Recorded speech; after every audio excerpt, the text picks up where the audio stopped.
pecan pie that we have sometimes at our gatherings. First of all, I wanted to tell you that it's not really a traditional pecan pie, because a traditional pecan pie is made with corn syrup. And this is what they call a chess pie.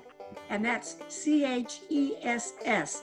And it's more of a little custard, has a little more custard in it. Okay, if you're ready, is Jill ready? Because she's doing it. Yeah. She's going to do it. She's doing it while I'm doing it. Okay, first of all, a cup of brown sugar.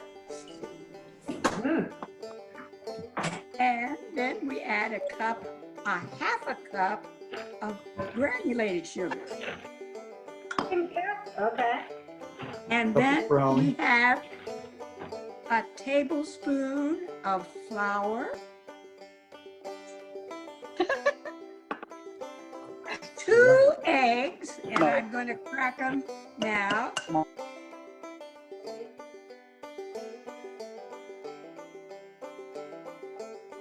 Are you guys writing the recipe? Yes. Yes.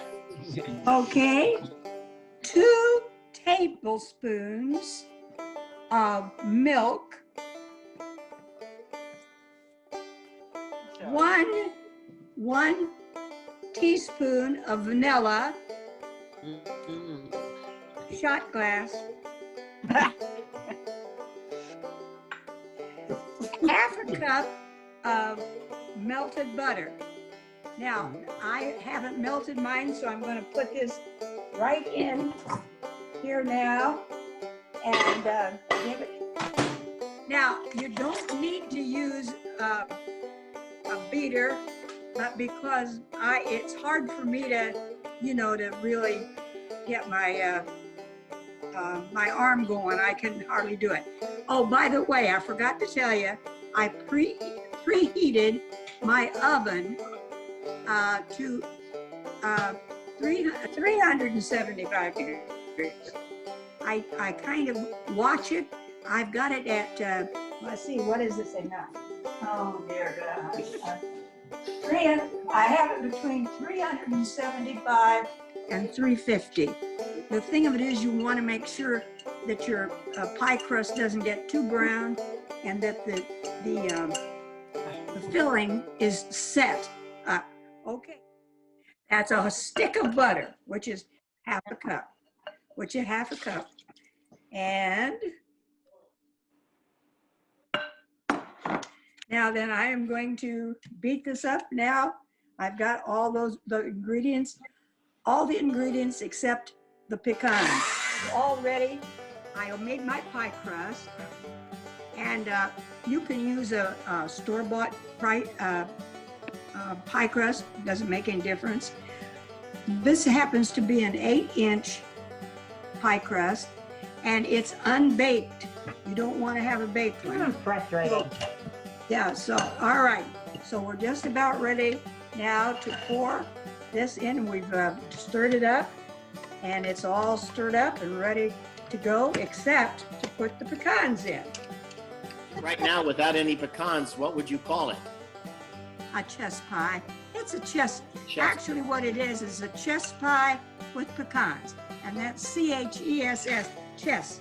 And I don't know where that word came. I was going to look that up, but I never did. So you put your pecans in. That's a cup of pecans.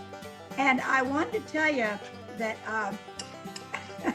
the pecans make, if you have whole pecans, or whole halves, it makes a prettier pie, but it's very difficult to cut.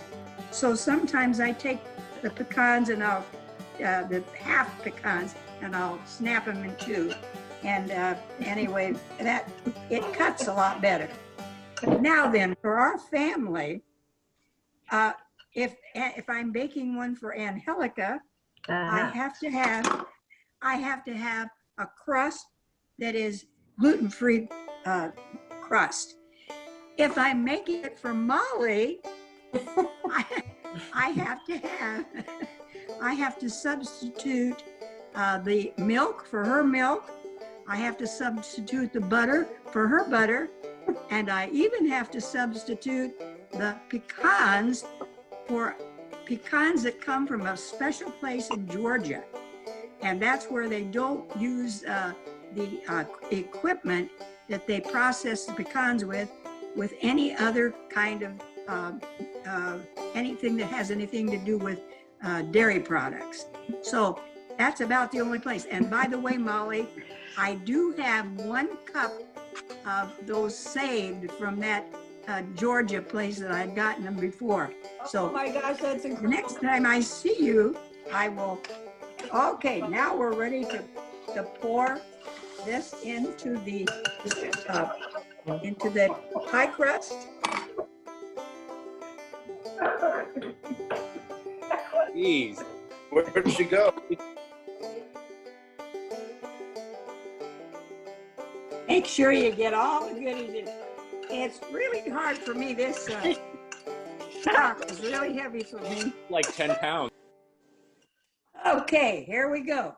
There it is, and I'm ready to put it in the oven, and I will bake it for about 35 minutes.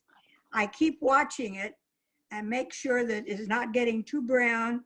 If it's getting too brown, you almost have to have some aluminum foil around on the crust.